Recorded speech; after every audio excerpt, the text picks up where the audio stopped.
Taemin stared at the screen in his small office. The green letters glowed in the dark room. He had been waiting for this message for 3 years, 3 long years since Earth went silent. His hands shook as he read the words again. Only 7 words. 7 words that made his blood run cold. You've doomed yourselves. That was it. Nothing more. No explanation. No goodbye. Just those 7 words from his home planet. Taemin pushed his chair back and walked to the window. Outside, 2 suns cast orange light across the colony buildings. Kepler 442b was a good planet. The air was clean, the water was pure. 3,000 humans lived here now. But it was not Earth. He touched the communication device on his desk. So Young, please come to the communication center, it's urgent. So Young arrived 10 minutes later. She was a tall woman with sharp eyes. Before the blockade, she had been Earth's diplomat to the Galactic Council. Now she ran their small colony. What is it, Taemin? She asked. He pointed at the screen. So Young read the message twice. Her face went pale. This is from Earth? She whispered. Yes, the signal came through the old emergency channel. It's definitely from Earth. So Young sat down heavily in a chair. 3 years of silence, and this is what they send us. Taemin nodded. What do you think it means? I don't know, but I don't like it. So Young stood up and began walking around the room. Call Wu Jin. We need to talk. Wu Jin was the colony's chief engineer. He was a short, quiet man who understood machines better than people. When he arrived, his clothes were dirty from working on the defense systems. You called me? He said. So Young showed him the message. Wu Jin read it 3 times. Then he looked up at them. This doesn't sound like surrender, he said. No, So Young agreed. It doesn't. Taemin pulled up another screen. I've been checking our long-range sensors.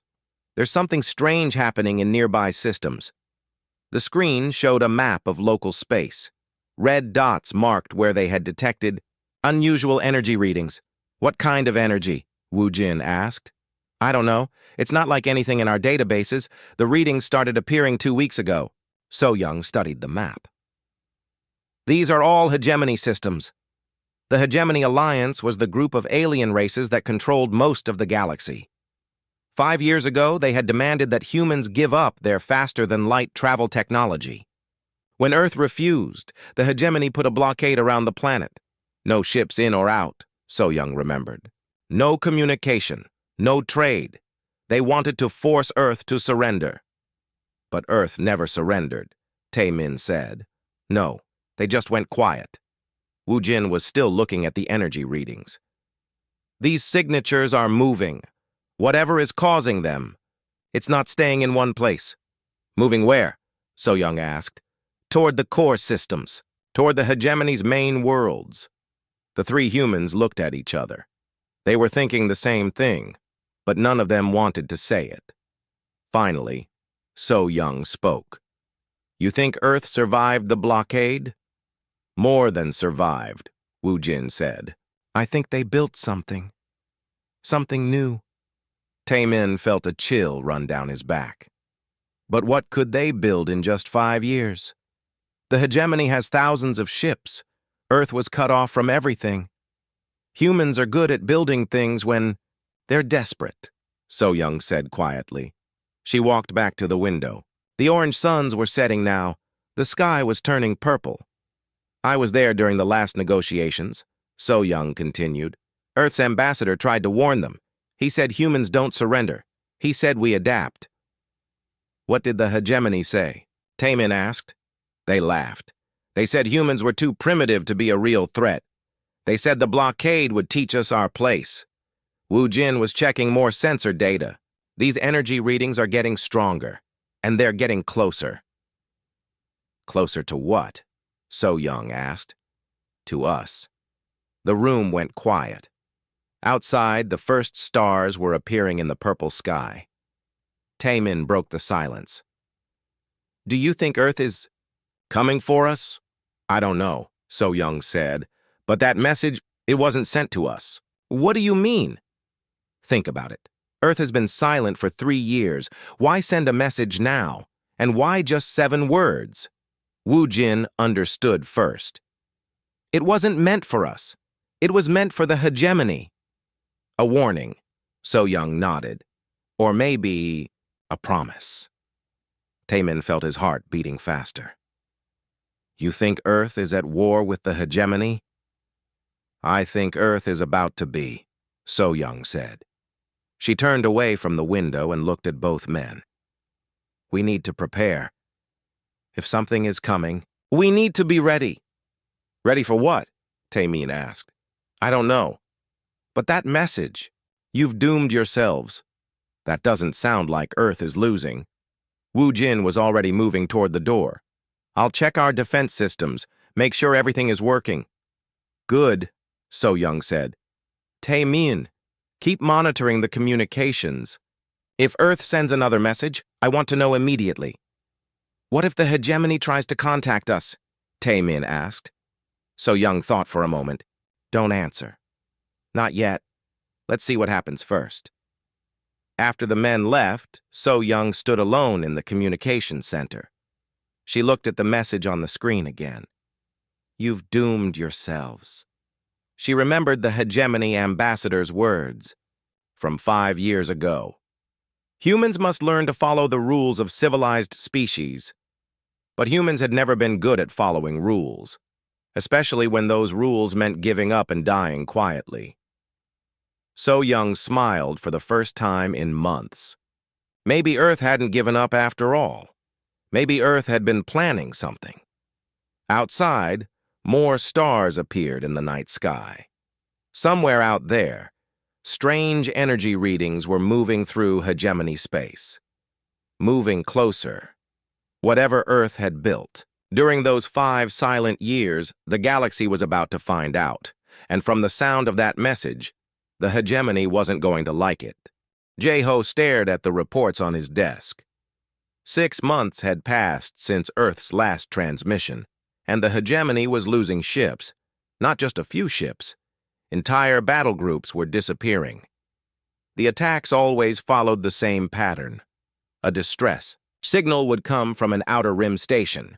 When rescue ships arrived, they found nothing. No wreckage, no bodies. Just empty space where a military base used to be. Jae-ho had joined the hegemony 5 years ago. He thought cooperation with the aliens was humanity's only hope. Now he wasn't so sure. Analyst Jae-ho, report to command immediately. The voice announced over the speakers. He walked through the long corridors of the hegemony flagship. Other species moved past him. Some looked worried. Others whispered in languages he didn't understand. Admiral Vel Tar waited for him in the command center. The alien had blue skin and 4 arms.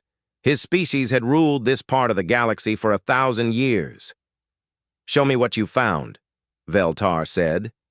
Jae-ho activated the holographic display. Red dots marked the locations of destroyed hegemony. Facilities. 37 stations destroyed in 6 months, Jae-ho reported. No survivors, no witnesses, no wreckage left behind. What about the attack patterns? Vel Tar asked. That's the strange part. The attacks are perfectly coordinated.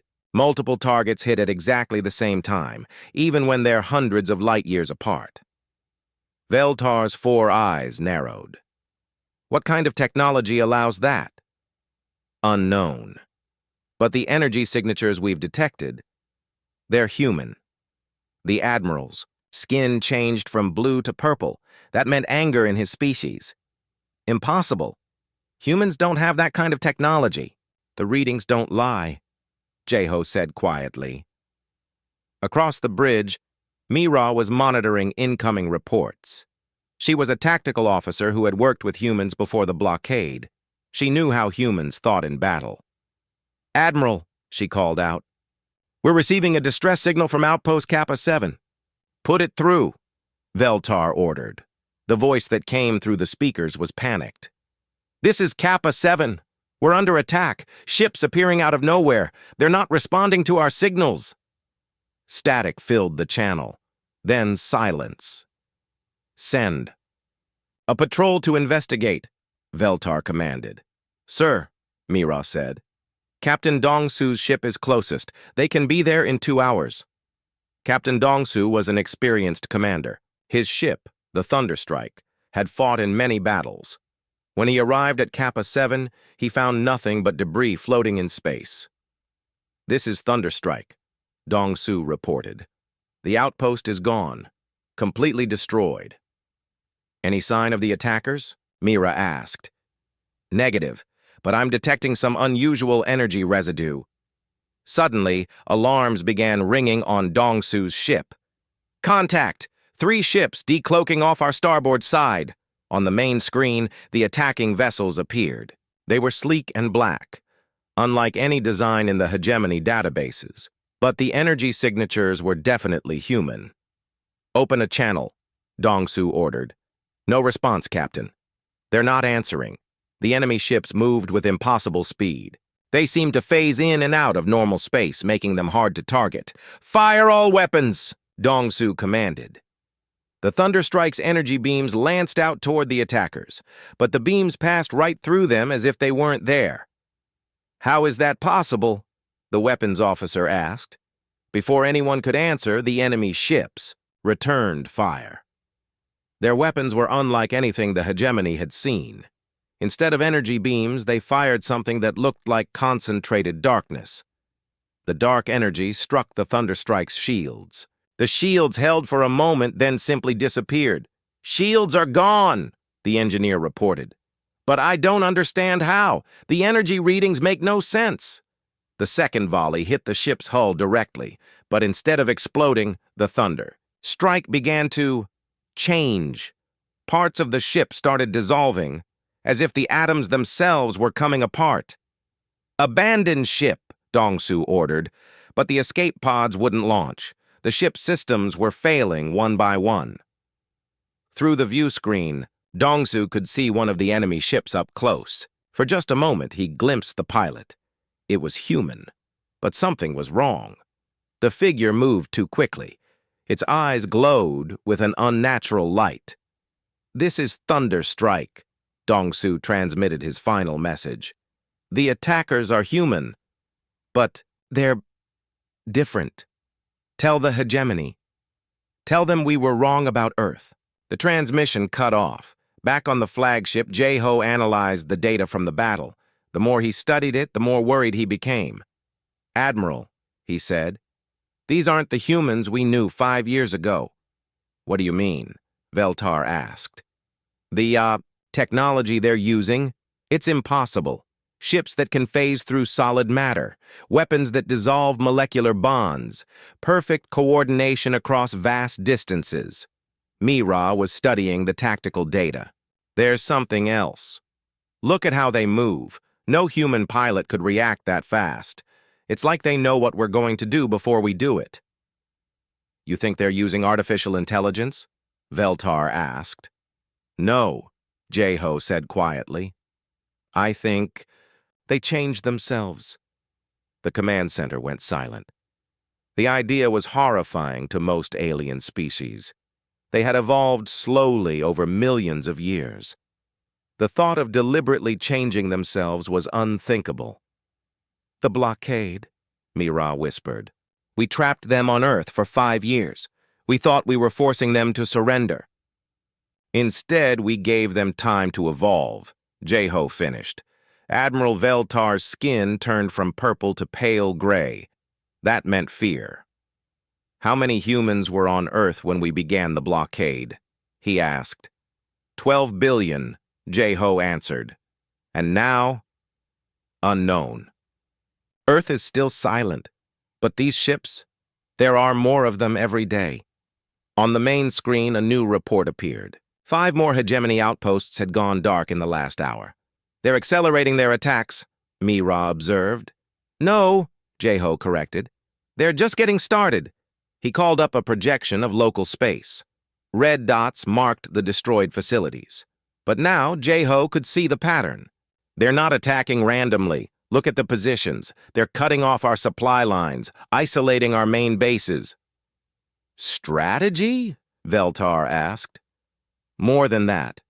They're hurting us, forcing us to concentrate our fleets in defendable positions.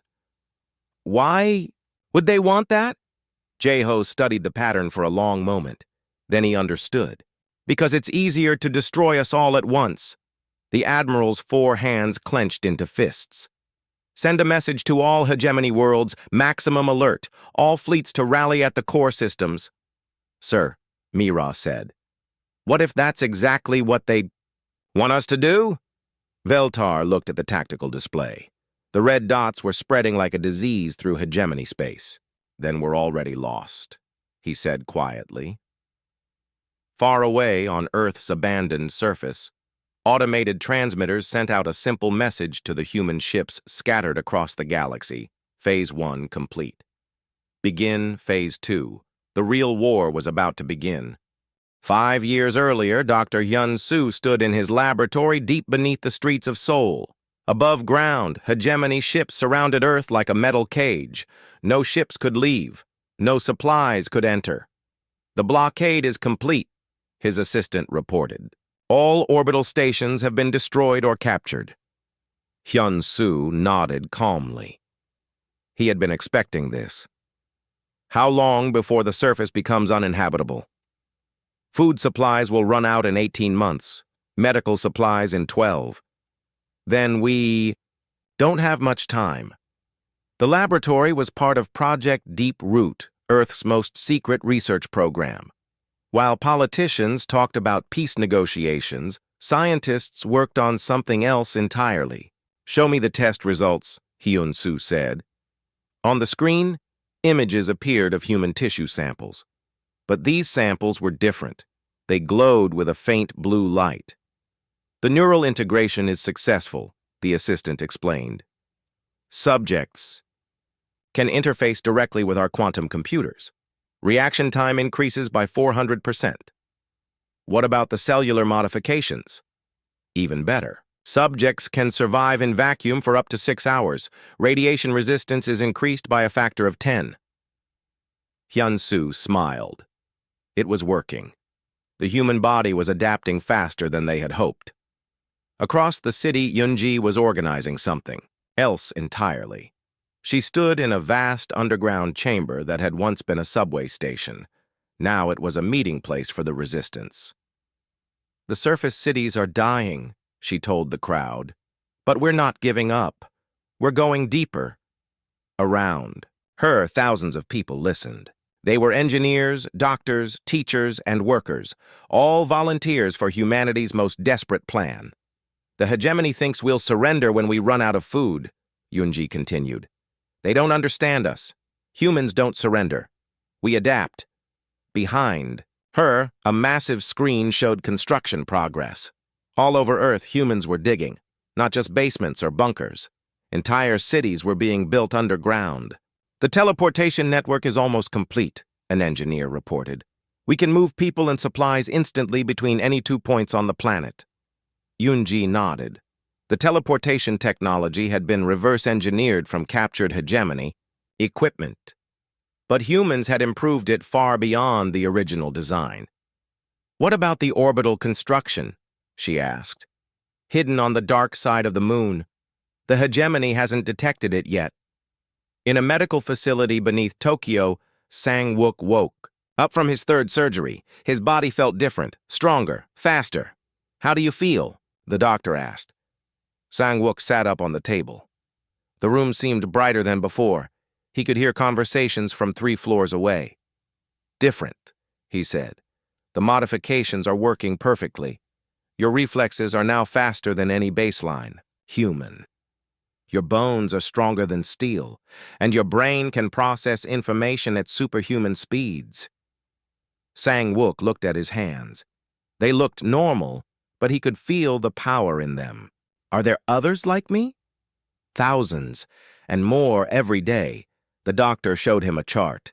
We're not just changing individuals, we're creating a network. All modified humans share a quantum connection.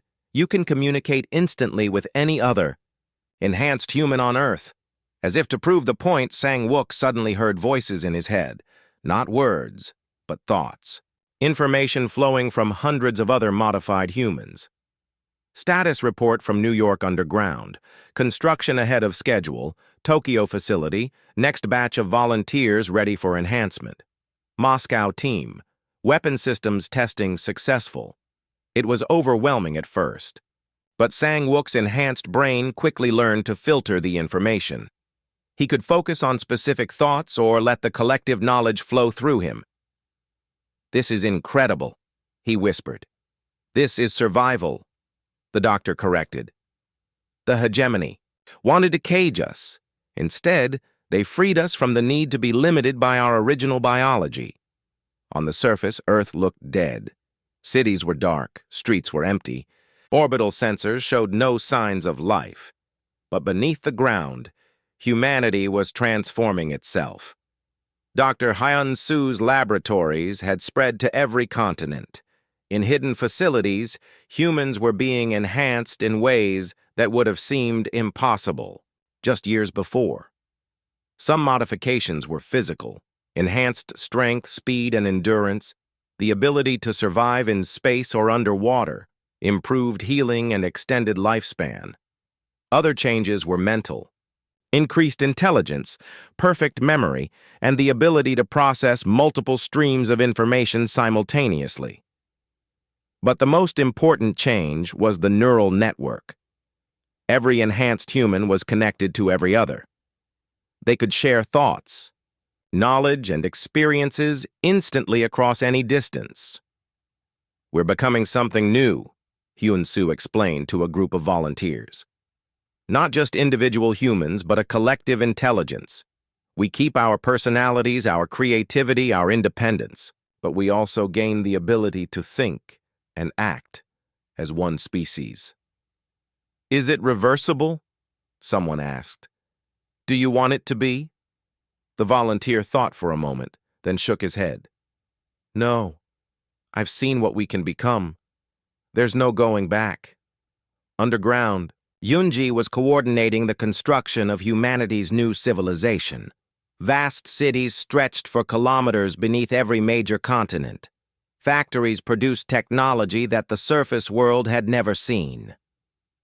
"The first ships are ready," her chief engineer reported. "What kind of ships?" "Unlike anything the hegemony has, they can phase in and out of normal space. Their hulls are made from programmable matter. They can change shape and function instantly. Weapons? Quantum disruptors that can dissolve molecular bonds. Neural scrambling devices that disable enemy. Electronics. And something new, weapons that can target specific genetic markers." Yoonji understood the implication. "We can destroy hegemony ships without harming their crews. If we choose to." The underground cities were connected by more than just teleportation networks. Every enhanced human was part of a vast thinking machine. When one person learned something, everyone learned it. When one person solved a problem, everyone benefited. Innovation accelerated beyond anything Earth had ever experienced. Technology advanced by decades in just a few years. "We're ready," Sang-wook reported to the collective consciousness. His individual voice joined with thousands of others.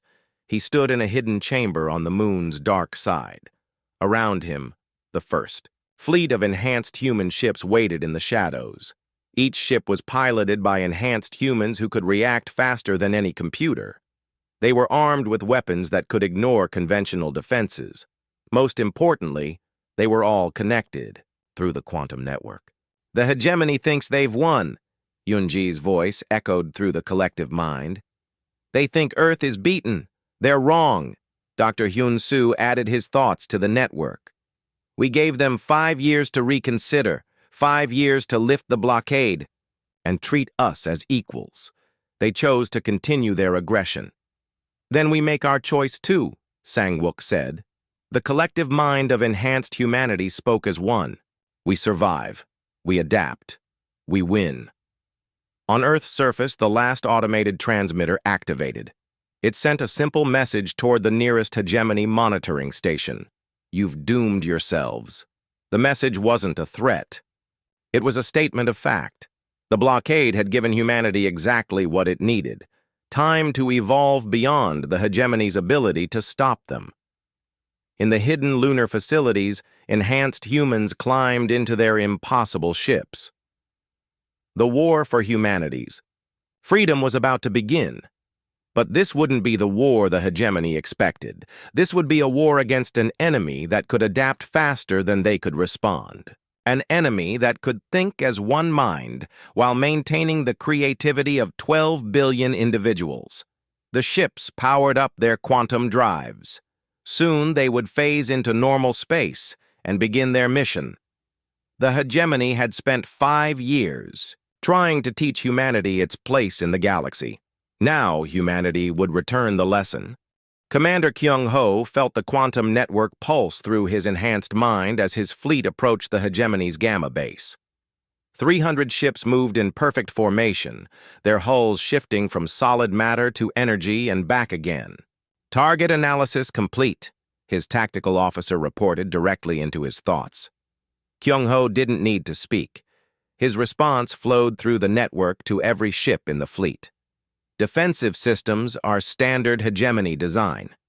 They can't track us when we're phased. The base was massive, 10,000 alien soldiers, 50 warships, weapons that could destroy planets.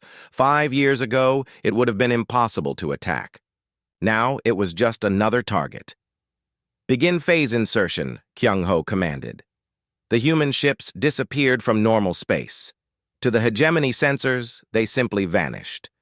But the ships were still there, existing in a state between dimensions that human science had learned to navigate. Inside Gamma Base, alarms suddenly began ringing. "What's happening?" the base commander demanded. "Unknown, sir. All our sensors just went dark." "Impossible. Run diagnostics." "Sir, the diagnostics are running, but..." The technician's voice trailed off in confusion. "According to our instruments, we don't exist." That was exactly right. The human ships had surrounded the base and activated their reality dampeners. From the perspective of normal space, Gamma Base had been temporarily removed from existence. Kyung-ho's ships phased back into normal space, but only partially. They existed just enough to use their weapons, but not enough to be targeted. "Fire quantum disruptors," he ordered. Beams of concentrated nothingness struck the base's weapon systems. The massive gun turrets didn't explode. They simply stopped existing. The atoms that made them up forgot how to hold together and drifted apart like dust. "Return fire!" the base commander screamed. The hegemony ships tried to shoot back, but their weapons passed through the human vessels like they were shooting at ghosts. "Disable life support," Kyung-ho commanded. "Non-lethal takedown." The human weapons shifted frequency. Instead of dissolving matter, they now targeted the base's electronic systems. Every computer, every power generator, every air recycling unit simply stopped working. Within minutes, Gamma Base was dead in space. No power, no weapons, no communications, but the 10,000 alien soldiers inside were still alive. "Mission complete," Kyung-ho reported to the network. "Base neutralized, no casualties." This was humanity's new way of war. They didn't need to kill their enemies. They could simply remove them from the fight entirely. Back on Earth, Dr. Young-A monitored the battle through the quantum network. She was responsible for the continued evolution of the human species, and every victory taught them something new. "Interesting," she said to her research team. "The hegemony's shield technology operates on a frequency we hadn't seen before." "Should we adapt our weapons?" someone asked. "Already done. The information has been distributed to all combat units. They'll be ready for similar shields next time." This was humanity's greatest advantage. Every battle, every encounter, every piece of new information was instantly shared with all enhanced humans. They learned and adapted in real time. "What about the biological samples?" Young-A asked. "We've collected genetic material from 17 different hegemony species. Analysis is complete." Young-A studied the data. Each alien species had evolved differently. Some were physically strong, others were highly intelligent. A few had natural psychic abilities. "Begin integration protocols," she ordered. This was the most controversial part of humanity's evolution. They weren't just enhancing their own abilities, they were taking the best traits from every species they encountered and adding them to the human genome. "Are you sure about this?" her assistant asked. "We're changing what it means to be human." "We're expanding what it means to be human," Young A corrected. "We keep our creativity, our adaptability, our drive to survive. But we also gain the strengths of our enemies." Meanwhile, on a research station orbiting Jupiter, Minsik struggled with the psychological cost of humanity's transformation. He had been one of the first volunteers for enhancement. His body was stronger than steel. His mind could process information faster than any computer. He was connected to the collective consciousness of his entire species. But sometimes, late at night, he wondered if they had gone too far. "I remember being normal," he told his counselor. "I remember being just human." "You're still human," the counselor replied. "You've just become more than human." "Have I? When I tap into the network, I can feel 12 billion minds thinking together. I can access any piece of information instantly. I can coordinate with soldiers on the other side of the galaxy without speaking a word." "That sounds wonderful." "It is. That's what scares me. I don't want to go back. None of us do." "But what are we becoming?" The counselor thought for a moment. "We're becoming what we need to be to survive." Minsik looked out at the stars. Somewhere out there, human fleets were dismantling the hegemony piece by piece. Not through destruction, but through precision. They took what they needed and left the rest untouched. "The old humans would have tried to make peace," he said. "The old humans would have died in their cages." That was the truth Minsik had to accept. The hegemony had given humanity a choice: surrender or evolve. Humanity had chosen evolution. On the other side of the galaxy, Commander Kyung-ho's fleet was attacking its fifth target of the day. This time it was a hegemony research facility that was trying to develop weapons to fight the human ships. The battle lasted 3 minutes. "Facility secured," he reported. "We've captured their research data." "Excellent," came the reply from the collective. "We now understand how they're trying to counter our phasing technology." "Can they succeed?" Kyung-ho asked. "Not with their current approach, but we'll adapt our methods just in case." That was the pattern. The hegemony would develop a new tactic or weapon. Humans would encounter it once, understand it completely, and develop countermeasures that were distributed to every human in the galaxy within hours. The alien forces were fighting a war against an enemy that got stronger with every battle. "Sir," Kyung-ho's communications officer said, "we're receiving a transmission from the Hegemony Council. They want to negotiate." Kyung-ho felt the collective consciousness consider this information.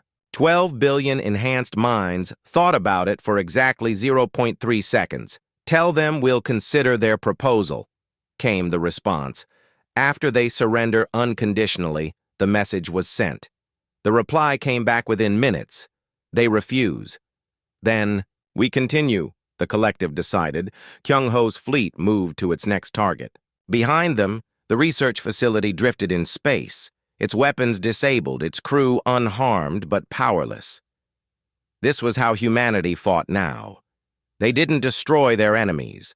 They simply made it impossible for their enemies to fight back. Every victory brought new knowledge. Every encounter made them stronger. Every adaptation brought them closer to their goal. Dr. Young-A watched the progress reports flow through the network. Humanity was winning, but the cost was enormous. They were changing so fast that each generation was barely recognizable as the same species. How long before we're no longer human at all?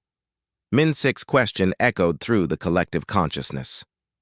"We'll always be human," Young-A responded. "We'll just be human enough to survive anything the galaxy throws at us." That was the promise of their evolution. No matter what challenges they faced, humanity would adapt to overcome them. The hegemony had tried to cage them. Instead, they had freed humanity from every limitation that had ever held them back. Now there was no force in the galaxy that could stop them from taking their place among the stars. The war was nearly over. Soon, the galaxy would belong to the species that refused to accept defeat. Soon, the galaxy would belong to humanity. Inho stood before the Hegemony Council, but he was not alone. Through the quantum network, 12 billion enhanced human minds spoke with his voice. The Great Council chamber on Hegemon Prime had never hosted a human before. The massive room was designed to intimidate, with its soaring walls and alien architecture. But Inho felt no fear. "You requested this meeting," he said calmly. "We have come to listen." Around the circular chamber, representatives of 50 alien species stared at him. Some had multiple eyes. Others had tentacles instead of arms. A few were energy beings that glowed with inner light. All of them were afraid. Council leader Junseo was a tall, thin alien with silver skin. His species had ruled the hegemony for 3,000 years. Now his empire was crumbling. "We want to negotiate a peace treaty," Junseo said. "Peace?" Inho repeated. "You surrounded our world with warships. You cut off our food supplies. You tried to starve 12 billion humans into surrender. Now you want peace?"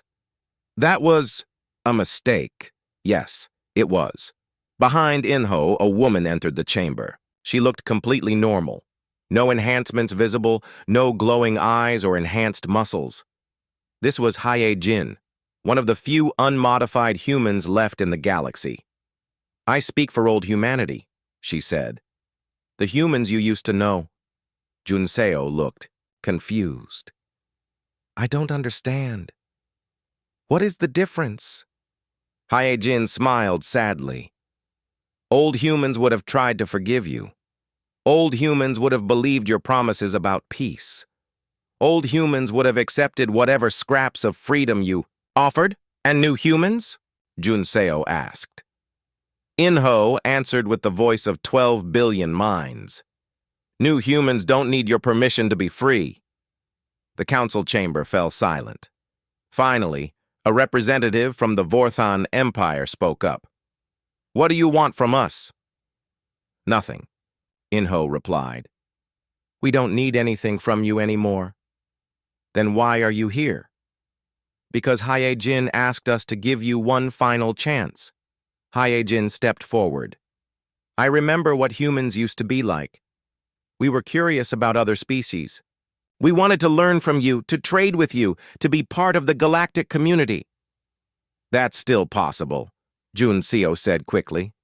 "No," Inho corrected. "It's not. You destroyed that possibility when you chose to cage us instead of treating us as equals." On the main screen in the chamber, images appeared.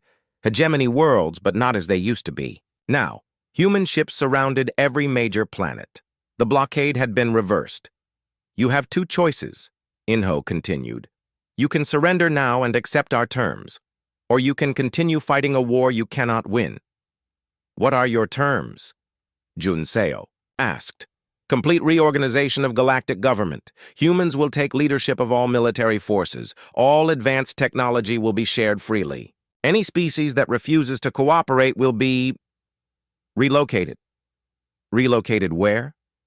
"We've prepared suitable worlds for any species that prefers isolation. You'll have everything you need to maintain your current level of civilization.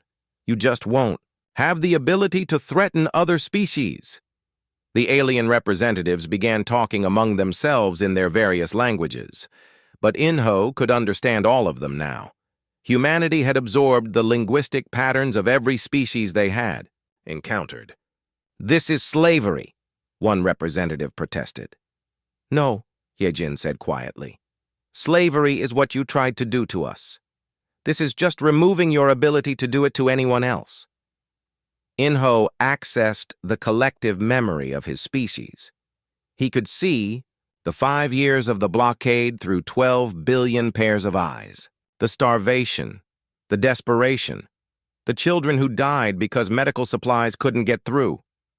"You taught us that the galaxy operates on the principle of might makes right," he said. We learned that lesson well. We made mistakes, Junseo admitted. But we can change. We can do better. Could you? Inho asked. If we return to our old level of technology, would you leave us alone? Or would you find another excuse to cage us? Junseo opened his mouth to answer, then stopped. They both knew the truth. Your species ruled this galaxy for 3,000 years, Inho continued. In all that time, did you ever voluntarily give up power to help a weaker species? Silence. Humans ruled Earth for just a few thousand years, but in that time, we eliminated slavery, reduced poverty, and began spreading life to other worlds. Which of us has earned the right to lead? More silence. Heijin looked around the chamber with sad eyes. I wanted this meeting because I hoped you might surprise me. I hoped you might show that cooperation was still possible. And now? Junseo asked. Now I understand why my species chose to evolve beyond your ability to threaten us. Inho felt the collective consciousness reach a decision. You have one standard day to announce your surrender. Any world that refuses will be pacified. What does that mean? Your weapons will stop working. Your ships will be disabled. Your governments will be replaced with human administrators. But your people will not be harmed. And if we agree to your terms, you'll be allowed to maintain your current governments as long as they follow human guidelines. You'll have access to our technology and medical advances. Your species will be free to develop and grow, just not at the expense of others. Junseo looked at the other council members. Some were nodding. Others looked angry. A few seemed resigned. This is not how civilized species resolve conflicts, he said. You're right, Heijin agreed. Civilized species don't put blockades around entire worlds. They don't try to starve billions of people into submission.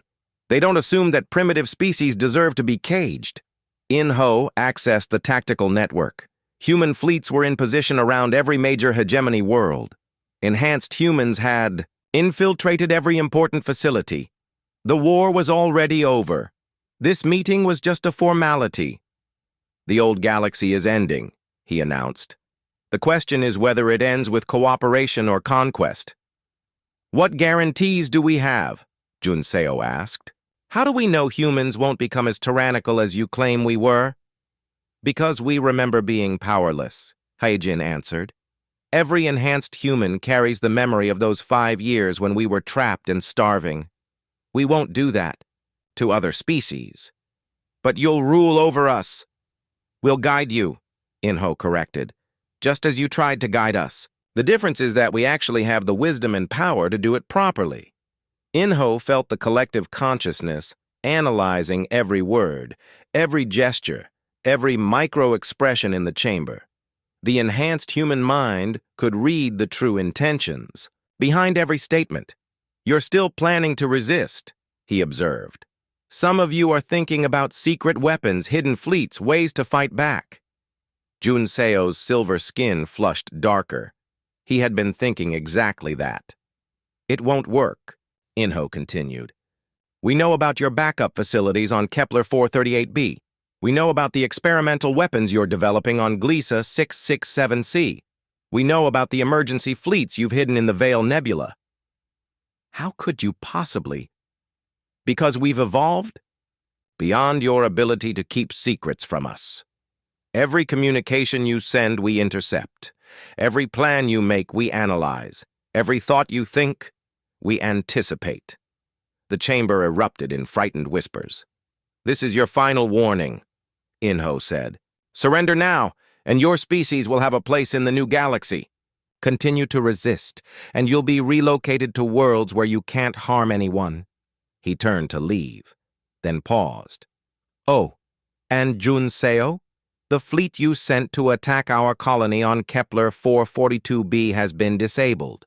The humans there are safe. Your ships are drifting in space with no power, but the crews are unharmed. Junseo stared in shock. That had been their most secret operation.